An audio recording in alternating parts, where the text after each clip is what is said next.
ఏమే ముందు అడగలది, మాకు ఇప్పుడు అడిగితే కాదు. కొంచెం జయబాలయ్య గారు పాట పాడాలంటే జాగ్రత్త పాడాలి. రుద్రవీణ చిత్రంలో అద్భుత గీతంతో మనల్ని అందరినీ అలరించారు. సుందరపు విజయ్ కుమార్ గారు తనదైనటువంటి గానం అద్భుతం, అమోఘం. మరొకసారి అని మనమందరం మరొకసారి పాడతారేమో. ఒక్కసారి గట్టిగా కరతాళ ధ్వనిలు అందించవలసిందిగా కోరుతున్నాం.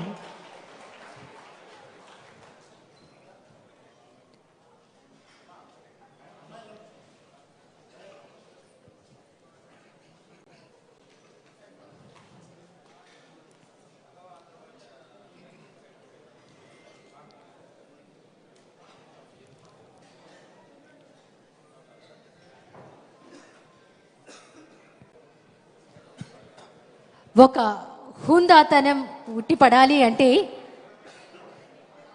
నేతన్న దగ్గరికి వెళ్ళి నేసేటువంటి ఆ చేనేతను చూస్తే తెలుస్తుంది.